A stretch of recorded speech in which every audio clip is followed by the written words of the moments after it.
Hi, this is Peter Adams, and I want to start this video with a little bit of a warning.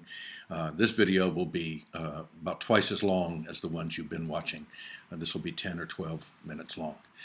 What I'm going to do in this video is teach you about a tool, a software tool that is available and will be extremely helpful when you're creating events and uploading them to the Alpin website, but you may also find it useful in your regular teaching, for example, in responding to student papers. So the software we're talking about, the tool we're talking about is called Jing, J-I-N-G, and it's called screen capture software. It allows you to make a video of whatever's going on the screen and to narrate that video, and then students can download the video and play it.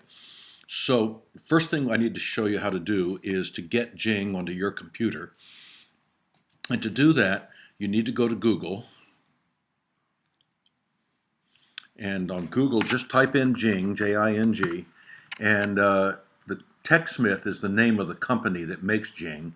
And you can buy a professional version of Jing, which you have to pay some monthly fee for. But the basic version of Jing is free, and I suggest that's all you'll need initially. There's a video you can watch that gives you probably gives you more clearly than this one does how to use Jing, but all I'm going to show you now is the download button, which is right here. Click on that and you're taken to a window where there are two buttons. Click this one if you're going to download Jing for Windows machine, and here for a Mac machine. But I'm not going to download it at all because it's already on my computer. So what I want to do next is to show you how to get to Jing. Now, if you're using a Windows machine, however you get to a list of the programs available, probably down here in the lower left-hand corner with the Start menu, go up to Programs and look for Jing in alphabetical order. On a Macintosh, in the dock, either here on the side or at the bottom, this yellow icon is the Jing icon. And if you click on that, double-click on it, Jing will open. Mine is already open, as you can see, because up here in the upper right-hand corner is a yellow sun. That's the Jing, that's how you get access to Jing. On some computers that will display up here in the middle at the top. It's just a part of a sun. Up here it's a quarter of a sun. You put your cursor on it and you got three buttons that open up. The one we want is this one, the top left-hand one with the crosshairs on it. Click on that and you get a pair of crosshairs, and use those to designate the area that you want recorded in your video. I'm going to record most of the screen. And it also opens up this command bar down here at the bottom, which has a series of buttons on it. The first one I want to show you is right in the middle, and it's a button that turns on the webcam. Now, of course, you have to be working on a computer with a webcam. If you're not, then you can't use this feature. In fact, I think it doesn't even show up. But I'm going to turn on the webcam, and what you get is a picture of me. There I am. You adjust your monitor. That's what I'm doing here to sort of get yourself into the picture. I got a little too high there. And you don't have to use this. A lot of people think it's kind of silly. I think it's kind of nice for students to see your face at the beginning of a webcast, but it's up to you. So when you're ready, then if you're ready to record, you go over to the second button from the left, and the label comes up, Capture a Video. It looks like a little film strip. Click on that, and conveniently, Jing gives you 3 seconds to get ready. And now we're ready. And what I'm going to do now is, I've been in my colleague persona talking to you about Jing. I'm going to switch into my teacher persona now and pretend I'm really making a Jing. I'm only going to make a few seconds of it, not the whole thing, but pretend I'm making a Jing for my students. So here we go. In this video, I will talk about one of the hardest things about writing, and that is getting started. So let's take a look at a PowerPoint that I put together.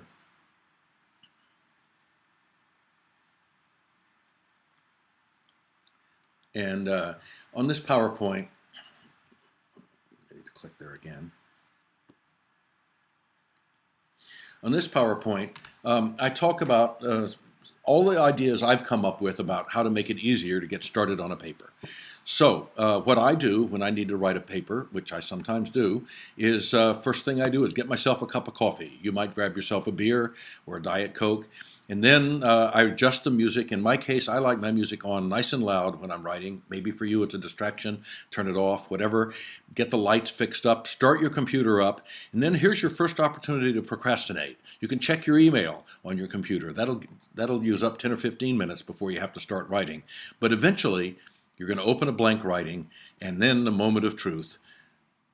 Then what? How do you get started? So that's what I'm going to talk about in this videotape. All right, now I'm switching back from my teacher persona to my colleague persona, and this video would have gone on for 5 or 6 slides and so forth. It had some fairly innocuous advice about getting started, but pretend that we're now finished with it. And notice at the top of this little control panel, there's a yellow line making its way across. We've used up almost 2 minutes on the Jing, and the Jings are limited to 5 minutes. When you get over into the 5th minute, the line turns red to sort of warn you you're down to your last minute. But we didn't get that far. So to stop, when you're finished recording it, click on this little square on the left. It says Finish Recording, and we're finished. It will then complete the recording for us. And the next, if you want to, you can click on the triangle and play it and make sure it's okay. We're going to assume it's okay. Actually, it wasn't okay. I had trouble finding the button to get started. But next thing you need to do is upload your Jing to YouTube. Now, Drupal, the software we're using for our website, requires that your videos all be URLs that take Drupal to YouTube. So we have to use YouTube. And to do that, go up in the upper right-hand corner, or in the center if it's there, find the little Jing sun, and this time click on the gear cogs button. That's the sort of preferences button. Click on it again, and go up here to customize Jing buttons. And what you get is a little picture. Notice this is like the little menu down there, except it's got one extra button on it. There's one marked New. New means you want to add something new to the little control panel, and we do. What we want to add is YouTube. So you do that. Now you have to know your username on YouTube. Here's mine. And then click Save. And now notice, you can get rid of that YouTube has been added down here. And now if you click on the YouTube button, it will start uploading to YouTube, and in the upper right-hand corner you can see the progress it's making going to YouTube. While that's uploading to YouTube, let's go back to Drupal and get started getting ready to use the video we just made. So here we are in Drupal, and remember to make an event. We covered this in an earlier video. To make an event, you click on Add Content, and there are a whole bunch of different kinds of content you can add, but for events, we would like you to use Forum Topic. Click on Forum Topic, and when the window opens up, you'll give your page a title. In this case, we're going to call it Getting Started in Writing. Getting Started on a Paper. How's that? Then you need to pick a tag. Where did it go? There it is. Pick a tag from the list of tags, and I'm not going to bother, but whatever, depending on what your subject was, and it didn't go in there, so let me do it. Getting started on a paper. Pick a tag from the list of tags, depending on what or several tags. I don't know. I don't understand this forums menu. If there's something that looks useful, we'll call it proofreading here. But I don't think it matters what you put there. And then you're going to type a little introductory text down here. It may be a lot of text explaining what your video is going to be about, why you're using it, and how you use it, what you want people to think about as they watch it, and so forth. All right, we've done with that, and now we're ready to put the video in. Now, by this time, with that little timeline up there at the top that was showing us how the upload was going, finished, and the video has now been uploaded to YouTube, and the URL has been automatically put into our memory. So all we have to do, this is the little button for links. Click on that, and it's asking you for a URL right there. All you have to do is go up and paste, or do Command V. There's my YouTube URL. Click OK, and there's the URL in the window. And then maybe I put in some final comments and ask people what they think of my suggestions and what else would they add that might help students get started on writing and so forth. And then this is an event, so we're going to scroll down to the bottom, and remember that you don't upload your events until Sunday night, by midnight every Sunday. So if this is your week, you would then on Sunday night promote it by clicking on the promotion setting and click on the promote to the front page button and then publish it. And we should be done. Here we are back at the front page, and here the new, let's just go there one more time. The new event that getting started on a paper that I just posted is already there. And if we click and go to the page for getting started on a paper, here it is. And here's the little YouTube URL. And if you click on that, it takes you to YouTube. And you can watch the video. One thing about YouTube, if you weren't aware of it, is down in the lower right-hand corner is a little 4 arrows. See them down there?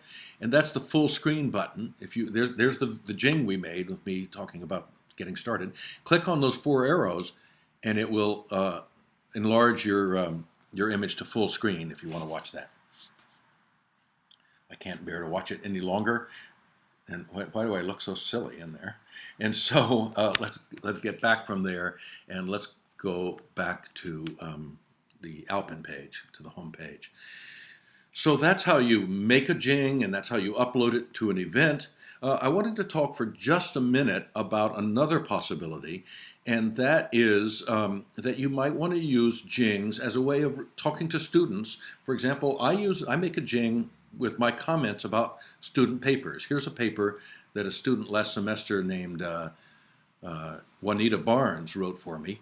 And at the end of the paper, I have a URL, having a little thunder and lightning this afternoon, and I'm going to put that URL into the help page so that you can click on it if you want to, and you can see a Jing that I've made using the same technique I just described, but it's a Jing that I made for feedback on a student paper. So you're welcome to take a look at that and see if that's something you would like to do.